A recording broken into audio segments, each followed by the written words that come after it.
আজকে ভিডিওতে রায়মাটির প্রশ্নবিদ্যা 2024 ষষ্ঠ শ্রেণীর ইতিহাস বিষয়ে তৃতীয় পরীক্ষায় মূল্যায়নের যে 11 নম্বর প্রশ্নসূচি রয়েছে অর্থাৎ শিলিগুড়ি গার্লস হাই স্কুল এই বিদ্যালয়ের সমস্ত প্রশ্নের উত্তরগুলি করবো। তার আগে তোমরা কেউ যদি আমার চ্যানেলে নতুন হয়ে থাকো তাহলে চ্যানেলটি অবশ্যই সাবস্ক্রাইব করে নেবে। প্রথমে একেটা আছে শূন্যস্থান পূরণ করো। একে আছে ষোড়শ মহাজনপদের আমলে তবে কৃষিকাজ ছিল প্রধান জীবিকা।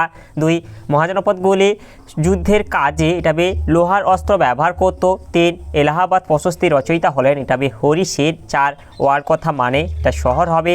5 গাথা সপ্তশতী এটাবে প্রাকৃত ভাষায় লেখা। 6 বৌদ্ধরা লেখাপড়া শিখত এটা বিহার বা সঙ্গে। 7 ঋগ্বেদের ভাষায় এটা হবে ইন্দো ইরানীয় বা ছান্দস ছিল বলে মনে করা হয়। এরপরে 8 এটা হবে মাদুরাই নগরীতে 3টি সাহিত্য সম্মেলন হয়েছিল। 9 পুরাণ সংখ্যায় 18টি এটা হবে পঞ্চতন্ত্র একটি নীতিগল্পের সংকলন। 11 সুমেরের লিপিকে ইংরেজিতে বলে কিউনিফর্ম। 12 ইন্দো গ্রিক রাজাদের মধ্যে সবথেকে বিখ্যাত ছিলেন তবে মিনান্দার। এটা এরপর এটা হচ্ছে পার্থিয়রাই এটা ভারতীয় উপমহাদেশে পল্লব নামে পরিচিত ছিল। এরপর 14 বৌদ্ধ ধর্মকে ঘিরে গান্ধার শিল্প গড়ে উঠেছিল। এরপরে 2 দিকে আছে নিচের বিবৃতিগুলি ঠিক না ভুল লেখো। একে আছে প্রাচীন ভারতের ইতিহাসে প্রথম নগদ দেখা গিয়েছিল হরপ্পা সভ্যতা এটা ঠিক হবে। 2 বারাণসীর ভাস্কর্য ও অন্যান্য শিল্প ছিল বিখ্যাত এটা ভুল হবে। 3 নালন্দা মহাবিহারে যে কোনো ধর্মের ও বর্ণের ছাত্ররা পড়তে পারত না এটা ভুল হবে। 4 চিকিৎসাশাস্ত্রকে উপবেদ বলা হতো এটা ঠিক হবে। 5 বিন্দুসার উপমহাদেশের বাইরে বৌদ্ধ ধর্ম প্রচার করেছিলেন এটা ভুল হবে। 6 পল্লবরা চলন্ত ঘোড়ায় বসে পিছনে ঘুরে তীর ছোড়ার কায়দা চালু করে এটা ঠিক হবে। এরপরে 3 দিকে আছে বাম দিকের সঙ্গে ডান দিক মিলিয়ে লেখো। বাম দিকে একে আছে কুমার জীব এটা হবে সংস্কৃত ও চীনা 2 ভাষাতেই দক্ষ ছিলেন। এরপর 2 এটা আছে ফাসিয়ার এটা হবে 2 বছর তাম্রলিপ্ততে ছিলেন। এরপর 3 আছে মহাবলীপুরম এটা হবে রথের মতো মন্দির। এরপরে 4 আছে সোনার মুদ্রা এটা হবে দিনার। এরপরে 5 আছে মণিমেখলাই এটা হবে তামিল মহাকাব্য। এরপরে 6 আছে সংঘগুলি এটা হবে শ্রেণী গণ ইত্যাদি নামেও পরিচিত ছিল।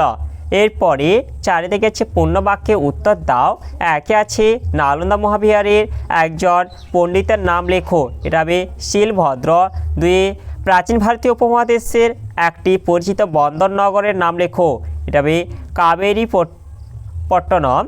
এরপরে 3 আছে কোন গ্রিক দূত চন্দ্রগুপ্ত মৌর্যের সভায় গিয়েছিলেন এটা হবে সেলুকাসের দূত মেঘাস্তিনিস চন্দ্রগুপ্ত মৌর্যের সভায় গিয়েছিলেন। এরপর 4 আছে কুষাণদের প্রধান শাসন কেন্দ্র কোথায় ছিল এটা হবে ব্যাকটেরিয়া বা বাল্লিক দেশ। এরপরে 5 আছে কিছু কিছু বৌদ্ধবিহারকে কি বলা হতো এটা হবে মহাবিহার। এরপরে 6 আছে প্রাকৃত কাকে বলে এর উত্তরটি হলো একই ভাষা বিভিন্ন অঞ্চলে বিভিন্ন রকমভাবে উচ্চারণ করা হয়। এই ঘটনা ছিল প্রকৃত বা আসল। প্রকৃত কথাটা থেকে বিভিন্ন আঞ্চলিক ভাষাগুলিকে প্রাকৃত বলা হতো। এরপরে 7 আছে রামায়ণ কটি খণ্ডে বিভক্ত রামায়ণ এটা হবে 7টি খণ্ডে বিভক্ত। এরপর 8 পঞ্চম বেদ কাকে বলা হয় পঞ্চম বেদ মহাভারতকে বলা হয়। 9 সুয়ানজাং এর লেখায় ভারতবর্ষ কি নামে পরিচিত ভারতবর্ষ হচ্ছে এটা ইন্তু নামে পরিচিত। 10 বণিগ্রাম কাকে বলা হতো এটা হবে বণিকদের নিজস্ব সংগঠনকে বণিগ্রাম বলা হতো। 11 আছে সুয়ানজাং কার রাজত্বকালে ভারতে আসেন এটা হবে হর্ষবর্ধনের। এরপরে 12 রাজকীয় উদ্যোগে জলসেচ ব্যবস্থার একটি উদাহরণ দাও এটা হবে সুদর্শন হ্রদ। এরপরে 5 থেকে আছে 2-3টি বাক্যের নিচের প্রশ্নগুলির উত্তর দাও। একে আছে দ্বিতীয় নগরায়ণ বলতে কি বোঝো এর উত্তরটি হলো প্রাচীন ভারতের হরপ্পা সভ্যতায় যে নগরকেন্দ্রিক সভ্যতা গড়ে উঠেছিল তাকে প্রথম নগরায়ণ বলা হয়। এর 1000 বছরেরও পরে আবার খ্রিস্টপূর্ব 6ষ্ঠ শতাব্দী নাগাদ গঙ্গা নদীর উপত্যকা অঞ্চলে যে নগর সভ্যতা গড়ে ওঠে তাকে দ্বিতীয় নগরায়ণ বলা হয়। এরপরে 2 আছে সেতু বলতে কি বোঝো? এর উত্তরটি হলো কৃষিকাজের উন্নতির জন্য প্রয়োজন ভালো সেচ ব্যবস্থা। প্রাচীন ভারতীয় উপমহাদেশের শাসকরা সেদিকে নজর দিতেন। নদীর জল সেচের মাধ্যমে খেতে পৌঁছে দিতে নানান উদ্যোগ নেওয়া হতো। জলসেচ প্রকল্পগুলিকে সেতু বলা হতো। এরপরে 3 দাগে আছে মৌর্য আমলে প্রাচীন বাংলার 2টি নগরের নাম লেখো। উত্তরটি হবে মহাস্থানগড় ও বাণগড়। এরপর 4 আছে চিকিৎসার নানা দিক নিয়ে লেখা 2টি গ্রন্থের নাম লেখো। ডাবে চরক সংহিতা ও সুশ্রুত সংহিতা। এরপর 6 দাগে আছে নিচের প্রশ্নগুলির উত্তর দাও। 1 আছে কি কারণে ব্যাকরণ বই লেখা হয়েছিল? কে প্রথম ব্যাকরণ বই লেখেন? তবে পাণিনি প্রথম ব্যাকরণ বই লেখেন। এর আগের প্রশ্ন উত্তরটি হলো,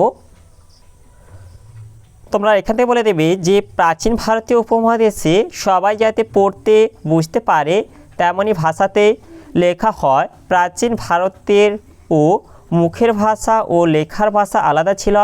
ঋগ্বেদের ভাষা ছন্দস ছিল বলে মনে করা হয়। সেই ভাষাতেই সবাই কথা বলতো, কিন্তু ধীরে ধীরে ভাষায় নানা অঞ্চলের টান মিশে যেতে শুরু করে।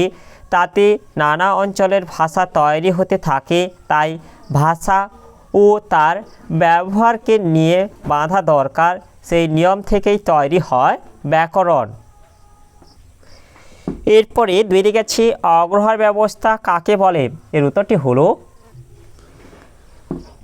অগ্রহার ব্যবস্থা গুপ্ত ও গুপ্ত পরবর্তী আমলে অনেক জমি ব্রাহ্মণ মন্দির বা বৌদ্ধবিহারকে দান করা হতো। এই দান করা জমিগুলি রাজস্ব বা কর আদায়ের আওতায় পড়তো না। গুপ্ত ও গুপ্ত পরবর্তী আমলে ধর্মীয় উদ্দেশ্যে জমি দানকে অগ্রহার ব্যবস্থা বলা হয়। ব্রাহ্মণরা সাধারণভাবে পারিবারিক পদ্ধতিতে এই জমি ভোগ দখল করতেন। এই সব জমিগুলি নিষ্কর হলেও রাজা কোনো কারণে ব্রাহ্মণদের প্রতি অসন্তুষ্ট হলে দান করা জমি ফেরত নিতে পারতেন। এরপরে 3 দিকে আছে কোন অঞ্চলকে গ্রিকরা মেসোপটেমিয়া বলতো? এই শব্দটির অর্থ কী? এটা হবে টাইগ্রিস ও ইউফ্রেটিস নদীর মাঝখানের অঞ্চলকে গ্রিকরা মেসোপটেমিয়া বলতো। এই শব্দটির অর্থ হলো 2 নদীর মধ্যবর্তী দেশ। এরপরে 7 দাগে আছে নিচের প্রশ্নগুলির উত্তর দাও। 1 আছে খ্রিস্টপূর্ব 6ষ্ঠ শতকে উপমহাদেশের সঙ্গে বাইরের দেশের অর্থনৈতিক যোগাযোগ সম্বন্ধে যা জানো লেখো। এর উত্তরটি হলো খ্রিস্টপূর্ব 6ষ্ঠ শতক থেকে উপমহাদেশের সঙ্গে বাইরের দেশের বাণিজ্যিক যোগাযোগ ছিল। খ্রিস্টপূর্ব 200 থেকে খ্রিস্টীয় 300 অব্দের মধ্যে সেই বাণিজ্যিক যোগাযোগ সবথেকে বেড়েছিল। দক্ষিণ এশিয়ার সঙ্গে মধ্য ও পশ্চিম এশিয়া এবং ভূমধ্যসাগরীয় অঞ্চলের লেনদেন চলত। জলপথ ও স্থলপথে ওই যোগাযোগ হতো। রোম সাম্রাজ্যে ও ভূমধ্যসাগরের পূর্ব দিকে চীন ও ভারতের নানা জিনিসের চাহিদা ছিল। এদের মধ্যে সবথেকে বেশি কদর ছিল চীনা রেশমের। তাকলামাকান মরুভূমিকে এড়িয়ে 2টি পথে চীনা রেশম নিয়ে যাওয়া হতো। ওই পথ দুটি কাশগড়ে গিয়ে মিশত। সেখান থেকে বিভিন্ন পথ পেরিয়ে রেশম পৌঁছে যেত ভূমধ্যসাগরের পূর্ব দিকের এলাকায়। রেশম ছিল ওই স্থলপথগুলির প্রধান বাণিজ্য দ্রব্য। তবে সেই সময়ে রেশমপথ বলে কোনো নাম ছিল না। অনেক পরে খ্রিস্টীয় 19 শতকে ওই পথকে রেশমপথ বলা হতো। এই বিরাট অঞ্চলের কিছু অংশ একসময় পার্থীয়দের দখলে ছিল। পরে কুষাণরা ব্যাকটেরিয়া দখল করেন। তার ফলে রেশম পথের একটি শাখা দক্ষিণ এশিয়ার সঙ্গে যুক্ত হয়ে যায়। রেশম বাণিজ্য থেকে কুষাণ শাসকরা অনেক শুল্ক আদায় করতেন।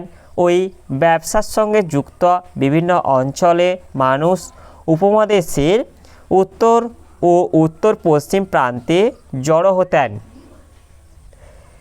এরপরে দুয়ে দেখাচ্ছে সম্রাট অশোক ও কনিষ্কের মধ্যে মিল ও অমিল খুঁজে লেখো। এর উত্তরটি হলো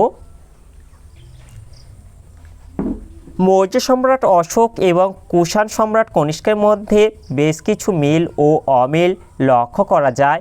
মিল অশোক এক হচ্ছে সম্রাট অশোক ছিলেন মৌর্য বংশের শ্রেষ্ঠ শাসক। কনিষ্ক এক হচ্ছে কনিষ্ক ছিলেন কুষাণ বংশের শ্রেষ্ঠ শাসক। দুই অশোক বৌদ্ধ ধর্মে দীক্ষিত ছিলেন, এটা হবে কনিষ্ক ও বৌদ্ধ ধর্মে দীক্ষিত ছিলেন। এরপরে তিন অশোকের আমলে বৌদ্ধ সংগীতি আয়োজিত হয়, এটা কনিষ্ক আমলে বৌদ্ধ সংগীতি আয়োজিত হয়। এরপরে চারে শাসক হওয়ার তথা বৌদ্ধ ধর্ম গ্রহণের পূর্বে অশোক চণ্ডাশোক নামে পরিচিত ছিলেন, মূলত তার হিংসাত্মক কাজের জন্য। এটা আমি শাসক হওয়ার তথা বৌদ্ধ ধর্মে দীক্ষিত হওয়ার পূর্বে কনিষ্ক ও অতি নিষ্ঠুর প্রকৃতির মানুষ ছিলেন। এরপরে অমিলে অশোক হচ্ছে একে সম্রাট অশোক সারা জীবনে একটি মাত্র যুদ্ধ করেছিলেন এবং পরে তিনি অহিংস নীতি অবলম্বন করেন। এটা হবে কনিষ্কে এক হবে সম্রাট কনিষ্ক একাধিক যুদ্ধের মাধ্যমে মধ্য এশিয়া ও ভারতে বিভিন্ন অঞ্চল দখল করেন। দুই অশোকের আমলে গান্ধার শিল্পের মতো নতুন কোনো শিল্প ঘরানার জন্ম হয়নি, এটা হবে কনিষ্ক আমলে গান্ধার শিল্প ঘরানার সৃষ্টি হয়েছিল। এরপরে তিন সম্রাট অশোক বৌদ্ধ হিনজান পন্থায় বিশ্বাসী, এটা হবে কনিষ্ক বৌদ্ধ মহাযান পন্থায় বিশ্বাসী। এরপর চার সম্রাট অশোক প্রজাদের ইহলৌকিক ও পরলৌকিক মঙ্গল চিন্তা করে ধর্ম মহামাত্র ও স্ত্রী মহামাত্র নিযুক্ত করেছিলেন, এটা হবে এইরকম কোনো চিন্তাভাবনা কনিষ্ক করেননি। এরপরে তিনি হচ্ছে বিদ্যারম্ভ বলতে কি বোঝো, কয়েকটি বিখ্যাত শিক্ষা কেন্দ্রের নাম লেখো। এর উত্তরটি হলো গুপ্তযুগের পরবর্তীকালে অনেকটা আজকের দিনের হাতেখড়ির মতো একটি অনুষ্ঠান শুরু হয়েছিল। 5 বছর বয়সে এই অনুষ্ঠানের মধ্য দিয়ে অক্ষর পরিচিত হতো। এই পর্যায়ে ছাত্রকে একটি পাঠ্য বই ও গণিত পড়ানো হতো, একে বলা হয় বিদ্যারম্ভ। এরপরে কয়েকটি বিখ্যাত শিক্ষাকেন্দ্র ছিল পাটলিপুত্র, কনৌজ, উজ্জয়িনী, মিথিলা, তাঞ্জোর, কল্যাণ প্রভৃতি। তাহলে আজকে ভিডিওতে আমরা ষষ্ঠ শ্রেণীর ইতিহাস বিষয় যে 11 দাগে শিলিগুড়ি গার্লস হাই স্কুল বিদ্যালয়ের সমস্ত প্রশ্নের উত্তরগুলি শেষ করলাম। আর তোমরা কেউ যদি আমার চ্যানেলটা এখনও সাবস্ক্রাইব করে রাখোনি তাহলে চ্যানেলটা অবশ্যই সাবস্ক্রাইব করে নেবে। আর ভিডিওটি ভালো লাগলে ভিডিওটিকে অবশ্যই লাইক, কমেন্ট ও শেয়ার করে দেবে।